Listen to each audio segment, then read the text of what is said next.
नमस्ते दोस्तों, मैं आपका स्वागत करता हूं आपके अपने YouTube चैनल एंटी इंडिया में।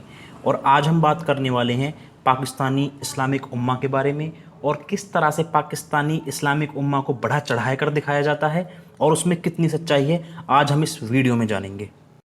दोस्तों, आपने अक्सर सुना होगा कि इस्लाम के अनुसार जो भी मूर्ति पूजा करता है उसे काफिर बोला जाता है। अक्सर पाकिस्तान में हिंदुओं को काफिर कहने का रिवाज बहुत ज़्यादा है और काफिरों का कत्ल कुरान के हिसाब से बिल्कुल वाजिबुल है, क्योंकि जो भी कुरान के हिसाब से जो भी काफिर है उसका कत्ल किया जा सकता है। तो पाकिस्तान ने पिछले 70 सालों में हिंदुओं का अधिकतर सफाया कर दिया।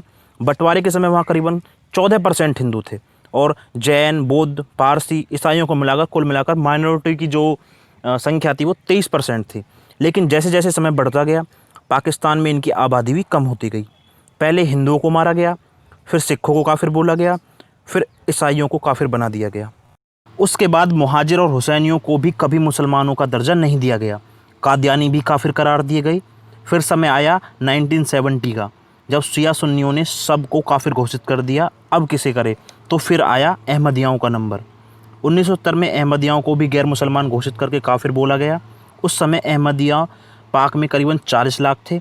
सर सैयद अहमद खां भी एक अहमदिया मुसलमान था जिसने AMU की स्थापना की थी। आपको बता दूं कि 1947 में हिंदुओं से अलग मुसलमानों का अपना देश बनाने के लिए शिया और अहमदिया मुसलमानों ने ही दंगे फैलाए थे। लेकिन आज आपको यह जानकर हैरानी होगी कि आज दोनों ही पाकिस्तान में काफिर की श्रेणी में आ चुके हैं। अब वहाँ पर सुन्नी और पंजाबी फौज का शासन है।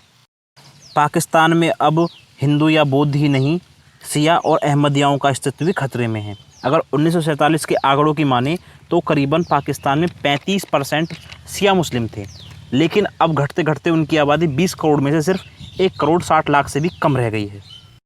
अभी 10 दिन पहले ही हजारों सुन्नी लोग शिया विरोधी प्रदर्शनों के लिए सड़क पर उतरे।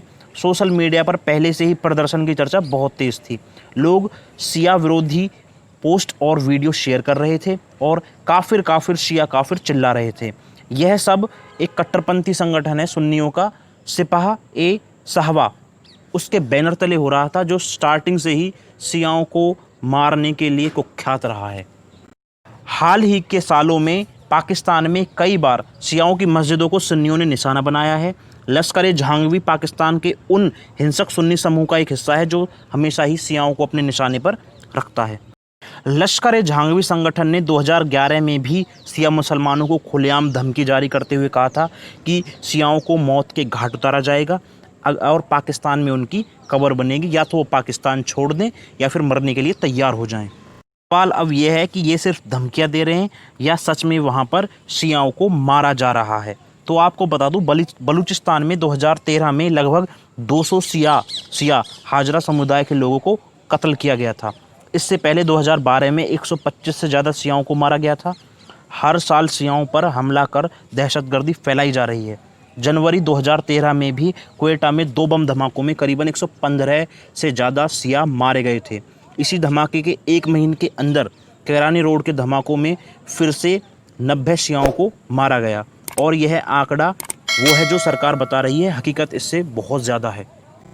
वहीं अगर 3 साल की इकट्ठी बात करें तो 2013 से लेकर 2016 तक करीबन 3000 से ज़्यादा शियाओं को मौत के घाट उतार दिया गया और अब इनको सुन्नी बाहुल्य इलाकों से भी मार मार कर भगाया जा रहा है। अब आप सोच रहे होंगे कि इसकी वजह क्या है जो सुन्नी शियाओं को काफिर कहने लगे, जबकि पूरी दुनिया में तो इस्लामी उम्मा का ज्ञान फैलते दिखाई पड़ते हैं। तो आपको बता दूं कि जुलाई 2020 में पाकिस्तान में एक बिल पास हुआ जिसका नाम था तहफ़्फ़ुज़-ए-बुनियादी-ए-इस्लाम। इस बिल के हिसाब से अब पाकिस्तान में सुन्नी रिवाजों वाला ही इस्लाम मान्य होगा। अगर आप सुन्नी इस्लाम वाली रीति रिवाजों को स्वीकार नहीं करोगे तो आप ईश निंदा के आरोपी कहलाओगे। तो शियाओं ने इसका विरोध किया क्योंकि शिया और सुन्नियों का जो इस्लामिक मान्यताएं हैं वो अलग अलग हैं। बिल पास हुआ और अगस्त में ईश निंदा में 42 शिया मुसलमानों को गिरफ्तार कर लिया गया, जिसमें से एक 3 साल का बच्चा भी था। शिया सुन्नियों की लड़ाई कोई पाकिस्तान तक ही सीमित नहीं है, यह सीरिया, इराक, ईरान में भी जारी है और शिया और सुन्नी अपने अपने वर्चस्व की लड़ाई लड़ रहे हैं। शिया सुन्नियों की लड़ाई की शुरुआत इनके पैगंबर के मरने के बाद शुरू हुई। जब पैगंबर मरा तो कुछ लोगों का मानना है कि उसने अपने चचेरे भाई और दामाद अली को इस्लाम का वारिस चुना था। वहीं कुछ लोगों का कहना है कि उसने अबू बकर को वारिस माना था। तो अली के समर्थक शिया कहलाए और अबू बकर के जो समर्थक थे वो सुन्नी कहलाए। सुन्नी अपने नेता को खलीफा बोलते हैं और शिया इमाम कहते हैं। आज दुनिया में हर जगह इस्लाम में मतभेद है। जब तक कोई गैर मुसलमान होता है तो शिया सुन्नी मिलकर रहते हैं, जब काफिरों से आज़ादी मिल जाती है तो आपस में लड़ने लगते हैं।